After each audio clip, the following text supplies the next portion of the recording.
حتیٰ کہ جو گاڑی کا ڈرائیور تھا خرم احمد وہ معجزاتی طور پر محفوظ رہا، یعنی کہ جتنی گولیاں چلائیں گئیں اتنی گولیاں چلانے کے بعد یہ کیسے ممکن تھا، اور گاڑی کو روکنا مقصد تھا، یہ کیسے ممکن ہے کہ خرم کو گولی نہ لگتی؟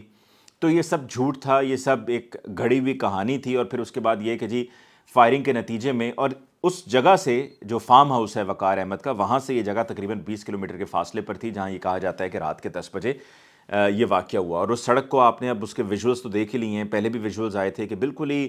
سنسان سی جگہ ہے، اور رات کے وقت وہاں پر 10 بجے کون وہاں سے گزرنے کا فیصلہ کرے گا اتنی سنسان سڑک سے، جہاں پر نہ کوئی لائٹ ہے، اور دوسرا پھر نیروبی سے بھی کافی فاصلے پر ہے، تو کوئی وہاں سے نکلنے کا یا گزرنے کا سوچ بھی نہیں سکتا ہے، کوئی ارادہ ہی نہیں کرے گا، جس کو ذرا سی بھی تھوڑی سی عقل سمجھ بوجھ ہوگی نا وہ یہ فیصلہ نہیں کرے گا۔ اور پھر خرم احمد جو ساتھ تھا، وہ کہا یہ جاتا ہے کہ جی اس کو ڈرائیو کر کے بھائی سے بات ہوئی، بھائی نے کہا جی گھر لے، اور دروازے پہ پہنچا تو اس نے کہا جی میں نے دیکھا کہ ارشد شریف شہید کی ڈیتھ ہو گئی ہوئی ہے، یہ وہاں پہنچ کر پتہ چلا۔ تو اب اس پوری کہانی میں ایک بات واضح ہے، میں نے آپ کو بھی ساری اس گفتگو میں یہ بھی بتایا کہ Khurram Ahmed, Waqar Ahmed, Karachi, M Q M, Kenya,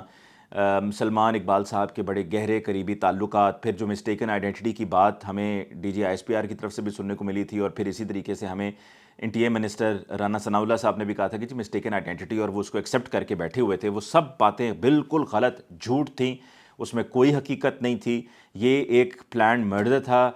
target killing تھی، جس کا عمران خان صاحب نے پہلے ہی روز کہہ دیا تھا کہ ارشد شریف کا یہ جو قتل ہے یہ قتل نہیں ہے، یہ مسٹیکن آئیڈینٹی نہیں ہے، یہ ٹارگٹ کلنگ ہے، ٹارگٹ کلنگ۔ اب یہ کیوں ہے سب، اور اس میں اور کون کون سے لوگ ہیں جن پر یہ بات جا کر رکتی ہے، میں آپ کو ذرا کوئکلی یہ بتاؤں گا، پھر اس کے بعد خان صاحب کے واقعے کی طرف آئیں گے۔ سب سے پہلے تو یہ کہ ارشد شریف شہید کے پاس وہ انفارمیشن پہنچ چکی تھی، اور وہ باہر لانے والے تھے جس سے بہت سے لوگوں کو بہت نقصان ہونے والا تھا۔ جو کینیا ہے وہاں پر ہو کیا رہا ہے کہ ایک لانچ کے ذریعے تیل، آئل آتا ہے ایران سے وہ پہنچتا ہے پاکستان، بلوچستان، اس لانچ میں پھر اسلحہ بھرا جاتا ہے، اسلحے کے ساتھ ساتھ ڈرگز اس میں بھرے جاتے ہیں، منشیات، وہی لانچ پھر وہاں سے جاتی ہے دبئی سے پھر وہی آگے جاتی ہے افریقہ، جہاں پر جو وار لارڈز ہیں ان کو وہ اسلحہ پہنچایا جاتا ہے۔ یہ ساری تفصیلات ارشد شریف شہید کے پاس موجود تھیں۔ دوسرا، سیٹلائٹ فونز تھے وقار احمد کے استعمال میں، اور اطلاعات یہ ہیں کہ سلمان احمد صاحب کے پاس بھی، سلمان اقبال صاحب کے پاس بھی سیٹلائٹ فون تھا، اور اطلاعات یہ ہیں کہ جان بوجھ کر وقار احمد کا جو سیٹلائٹ فون ہے اس کی لوکیشن کے بارے میں لوگ یہ کہتے ہیں کہ ٹریس نہیں ہو سکتی، لیکن اس کو ٹریسیبل بنایا گیا، جس سے یہ ٹریس ہوا کہ ارشد شریف شہید کہاں پر ہیں، اور پھر وہاں جا کر یہ ساری کارروائی ڈالی گئی۔ یہ باتیں جو میں آپ کے ساتھ شیئر کر رہا ہوں، ان کو شیئر کرنے کے بعد اگر کسی نے میری طرف رخ کیا تو سمجھ جائیے گا کہ یہ تمام تر جو آپ کو میں تفصیلات بتا رہا ہوں یہ اس کے نتیجے میں ہے، اور مجھے بھی خاموش کرانے کے لیے یہ سب کچھ کیا جا رہا ہے، تاکہ جو میرے پاس معلومات ہیں اور مزید بھی معلومات ہیں وہ میں آپ سب تک نہ پہنچا سکوں۔ خرم احمد اور وقار احمد، ان دونوں کو اگر دھر لیا جائے اور ان کو پاکستان لایا جائے تو ساری کہانی کھل کر سامنے آ جائے گی، کیونکہ اس وقت خرم احمد گاڑی میں تھے، وقار احمد بھی گاڑی میں تھے، اور پہلے تشدد ہوا، اب جب تشدد ہوا، تشدد کے بعد یہ دونوں گاڑی میں، اور پھر اس کے بعد ان دونوں کو ایک ہلکا سا معمولی سا زخم بھی نہ آئے تو یہ بات ماننے والی نہیں ہے، لہٰذا یہ اس میں برابر کے شریک ہیں۔ پولیس کو ساتھ میں شامل کیا گیا، مجھے پہلے دن ہی یہ کہہ دیا گیا تھا کنیا کی طرف سے، کنیا میں ایک بندے کی طرف سے کہ جی یہ ایک انسائیڈ جاب ہے اور پولیس کے لیے کرنا کوئی مسئلہ نہیں ہے۔ اچھی خاصی رقم ادا کی گئی، اور اس رقم ادا کرنے کے بعد یہ اس کو پورا اس جگہ پر جا کے نا اس کو سٹیج کیا گیا، اور ری انیکٹمنٹ کی گئی کہ جی یہاں پر پولیس کی فائرنگ ہوئی، گولیاں چلیں، قریب سے چلیں، ایک ادھر سے چلی، کدھر سے چلی، کدھر سے چلی، اور یہ سارا ایک سین کریٹ کیا، اور اس سین کو پورے کریٹ کرنے کے بعد یہ ایک تاثر دیا گیا کہ یہ تو جی مسٹیکن آئیڈینٹی تھی۔ مسٹیکن آئیڈینٹی بالکل بھی نہیں تھی۔ وقار احمد، خرم احمد کو بہت اچھی طرح سے پتہ ہے کہ ارشد شریف شہید کا قتل کیسے ہوا ہے۔ مسٹیکن آئیڈینٹی کی پولیس بات کرتی ہے، مسٹیکن آئیڈینٹی کی پاکستان گورنمنٹ بات کر رہی تھی، interior minister Rana Sanaullah صاحب بات کر رہے تھے۔ میں آپ کو آخر میں یہ بھی بتا دوں، پھر اس کے بعد عمران خان صاحب کی جو قاتلانہ حملے کی بات ہے اس کے اندر کچھ مفید معلومات میرے پاس ہیں، وہ میں آپ کے ساتھ شیئر کروں گا، کچھ انسائیڈ انفارمیشن ہے وہ آپ کے ساتھ شیئر کروں گا۔ آخری بات اس میں آپ کو بتانے جا رہا ہوں ارشد شریف شہید کو لے کر، کہ اس قتل کے لیے، اس پوری واردات کے لیے 3 مختلف پارٹیز نے کمٹ کیا تھا۔ ان 3 مختلف پارٹیز نے اس کو ایکسیپٹ بھی کر لیا ہے، اس کو کلیم کیا ہے کہ ہم نے کر لیا ہے، ان کو پیمنٹس بھی ہو گئی ہیں، 40% پیمنٹ ان کی ہو چکی تھی, کچھ پیمنٹ ان کی مزید 60% رہتی تھی, یا it's the other way around کے 60% ہو گئی تھی, 40% رہتی تھی. وہ یہ اگلے 48 گھنٹے میں ان کو لندن میں ہوگی, وہ اگلے 48 گھنٹوں میں یہ پیمنٹ ان کو لندن میں ہوگی. یہ ساری چیزوں کو ذرا تھوڑا سا سوچیے گا جو میں نے اب تک آپ کے ساتھ معلومات شیئر کی ہیں.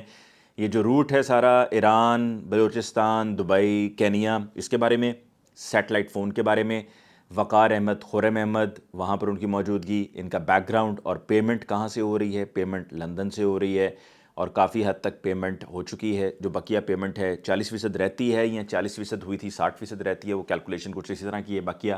بہرحال بقیہ پیمنٹ جو ہے وہ اگلے 48 گھنٹے میں ہو جائے گی. اب آگے آتے ہیں جی, عمران خان صاحب کی بات کرتے ہیں. عمران خان صاحب پر جو ایک ہفتہ پہلے قاتلانہ حملہ ہوا تھا, اس میں جو حملہ آور تھا نوید, اس نے بتایا کہ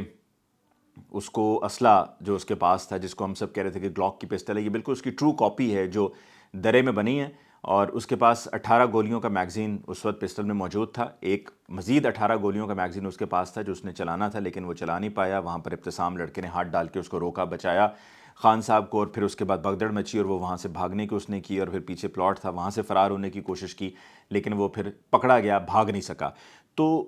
اس پسٹل کو استعمال کرنے سے پہلے اس کا ٹاسک تھا کہ گجرانوالہ سے گجرات کے درمیان کہیں پہ بھی اس نے خان صاحب پر گولیاں چلانی ہیں, ان کو قتل کرنا ہے. اور اس کی باقاعدہ اس نے ٹریننگ بھی حاصل کی تھی. گجرانوالہ میں جا کر اس نے ایک ایسا مقام جہاں پر وہ گندا تیلاب ہے, وہاں اس نے جا کر اس پسٹل کو ٹرائی آؤٹ کیا. وہاں پر اس نے باقاعدہ ٹیسٹ کیا, وہاں سے خالی خول بھی پولیس کو ملے ہیں. اور جو پہلی ویڈیو ہے وہ ایس ایچ او نے اپنے پاس ریکارڈ کی تھی, کر کے اس نے ڈی پی او صاحب کو بھیجی تھی, ڈی پی او صاحب نے پھر کہیں اور بھیج دی تھی. اور جو پہلی ویڈیو ہے اس میں جو ایس ایچ او تھے تھانے کے, شہباز, ان کو معطل کیا گیا ہے, اور ان کا فون بھی, اس کے بھی فورینسک ہو رہے ہیں. دوسرا, یہ رہنے والا سودرا کا تھا, یہ تو اب تک سب جانتے ہیں. سودرا اور گرد و نواح میں مدثر نذیر نامی ایک آدمی ہے جو کہ پی ایم ایل این کا وہاں کا لوکل ہے, اور اس نے ایک روز پہلے,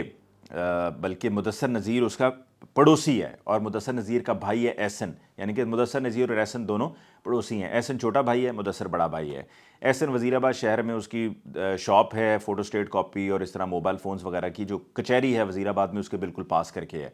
اور مدثر بڑا, اور دونوں ہی بھائی بڑے جنونی سپورٹر ہیں پی ایم ایل این کے. حتیٰ کہ احسن تو اتنا جنونی سپورٹر ہے کہ اس کو اگر اس کے سامنے کچھ بھی بات ایسی کہہ دی جائے جو پی ایم ایل این کے خلاف جاتی ہو تو فوراً بھڑک اٹھتا ہے, اور کوئی بات برداشت نہیں کرتا ہے, اتنا جنونی ہے. اور اس کی فیس بک کی اگر پوسٹ دیکھی جائیں تو بھری پڑی ہیں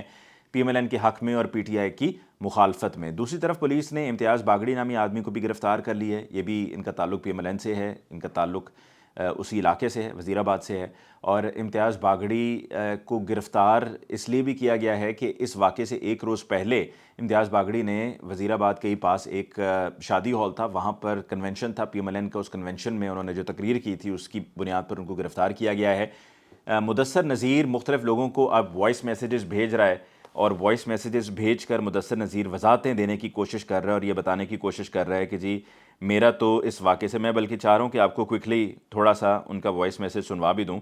کہ مدثر نذیر لوگوں کو, یہ سنیے, میں یہ آپ کو ان کا سناتا ہوں. اور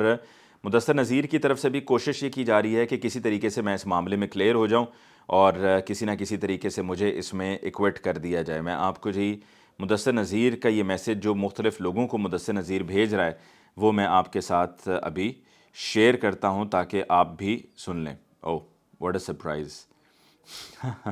مدثر نذیر کا یہ میسیج جو میں آپ کے ساتھ شیئر کرنے والا تھا وہ جن صاحب نے بھیجا تھا. آج کل یہی ہو رہا ہے, مجھے انفارمیشن آتی ہے, بھیجنے والا انفارمیشن بھیجتا ہے, بھیجنے کے بعد کچھ دیر کے بعد وہ ریئلائز کرتا ہے کہ جی میں نے غلط کر دیا, مجھے انفارمیشن کو ڈیلیٹ کرنا چاہیے, وہ پھر میسیج ڈیلیٹ کر دیا کرتا ہے. تو میں نے ابھی وہ میسیج کھول کے آپ کو سنانا چاہ رہا تھا جو مدثر نذیر نے اپنا وضاحتی میسیج بھیجا ہوا ہے, وہ ڈیلیٹ ہو چکا ہے. بہرحال